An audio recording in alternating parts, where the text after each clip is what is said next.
I am sure तुम सबकी fitness excellent है, shooting perfect, assault weapon training भी फैंटास्टिक। लेकिन ये सब कुछ बेकार है उस वीरप्पन के आगे जो सिर्फ चप्पल पहन के घूमता है और पुराने जमाने की 303 राइफल लेकर 15-20 आदमियों के साथ चलता है। तो अगर वो इतना ही सिंपल क्रिमिनल, फिर हमारा इतना पूरा डिपार्टमेंट पिछले 20 साल से उसे क्यों नहीं ढूंढ पाया?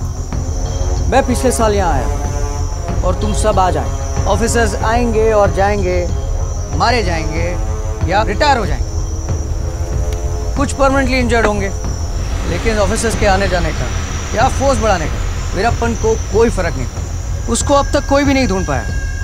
उसके बारे में मेरा एक्सपीरियंस और स्टडी ये कहता है कि वीरप्पन जैसा ना कोई था और ना कोई हो सकता है।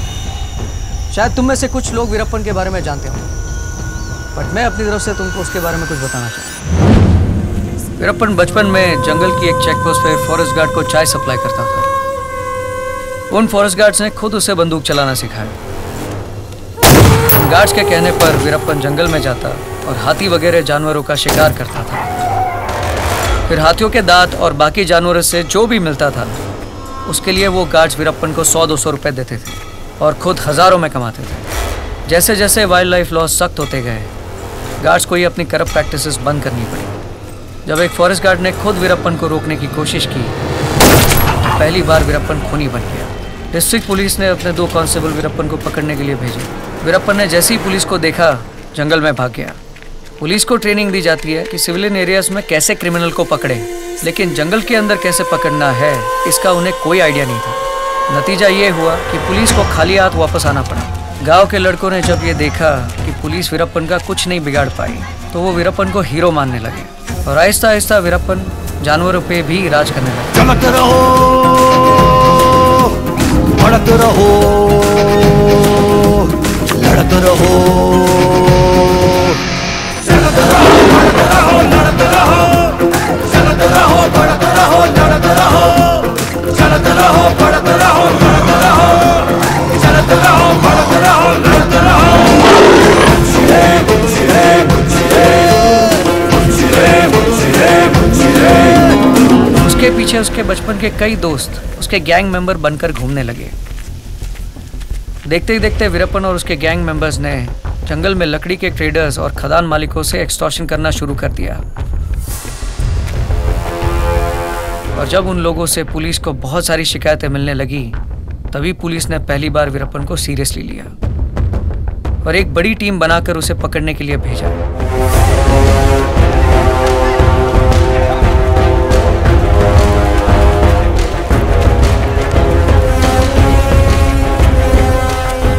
लेकिन जैसे ही पुलिस उसके पीछे आई, वो अपने पूरे गैंग के साथ जंगल के अंदर तमिलनाडु बॉर्डर पार करके कर्नाटका में चला गया और जुरिसडिक्शन की वजह से पुलिस उसका पीछा नहीं कर पाई। वीरप्पन ने कर्नाटका में भी अपनी क्रिमिनल प्रैक्टिसेस शुरू कर दी थी।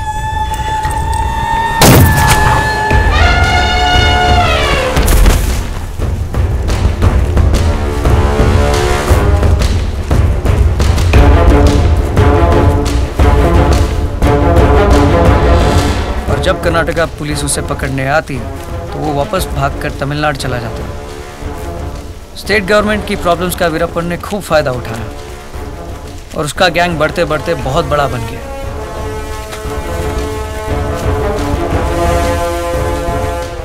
आखिरकार दोनों स्टेट्स को ये समझ में आया कि वीरप्पन से लड़ने के लिए दोनों स्टेट्स को एक साथ आना पड़ेगा और उन्होंने मिलकर एक जॉइंट टास्क फोर्स बनाया।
और इस टास्क फोर्स ने अपने पहली साल में वीरप्पन के करीब 80% गैंग का सफाया कर दिया।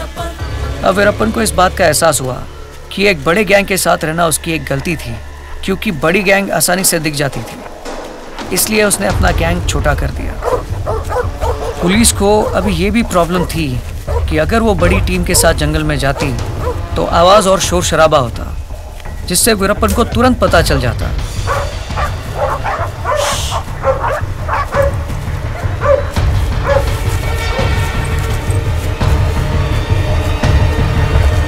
और अगर वो पुलिस छोटी टीम के साथ जाती तो वीरप्पन उन पर अटैक कर देता और उन्हें मार देता।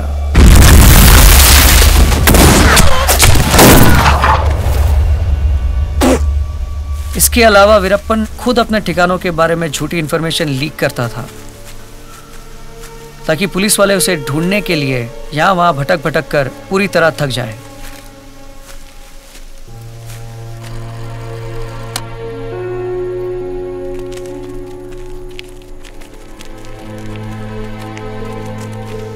वीरप्पन गांव वालों को भी कभी कभी पैसे देता था, इसलिए कि वो बदले में उसे कुछ इंफॉर्मेशन दे।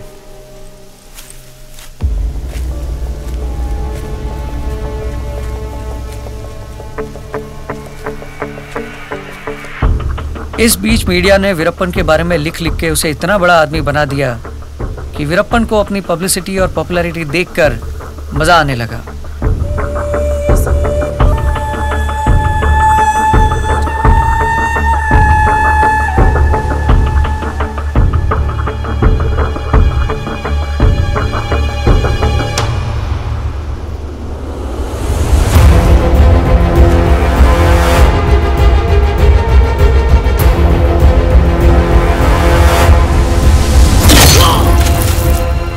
बहुत से लोगों को वो सिर्फ इसलिए मारता था कि ताकि वो हमेशा सुर्खियों में बना रहे।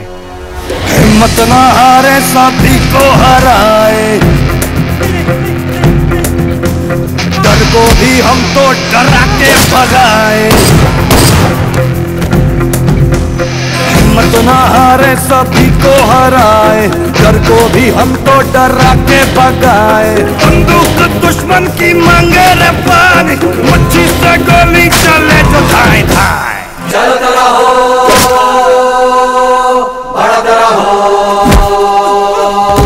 लड़ता रहो, चलता रहो, बढ़ता रहो, लड़ता रहो, चलता रहो, बढ़ता रहो, लड़ता रहो। गुच्छे गुच्छे गुच्छे गुच्छे गुच्छे गुच्छे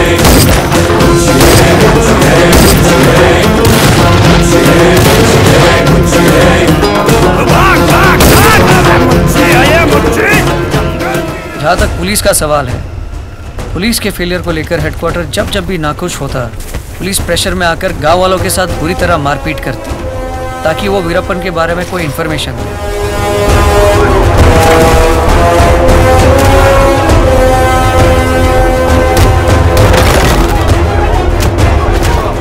इसका नतीजा ये हुआ कि पुलिस वाले और गांव वालों के बीच दूरियां बढ़ती गई, और इसका फायदा भी वीरप्पन को मिलता गया।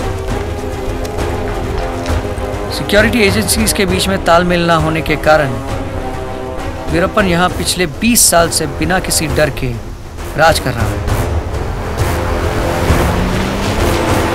और आज भी उसकी हैसियत दिन ब दिन बढ़ती जा रही है, और अब तो वो अपने आप को एक बादशाह समझने लगा है।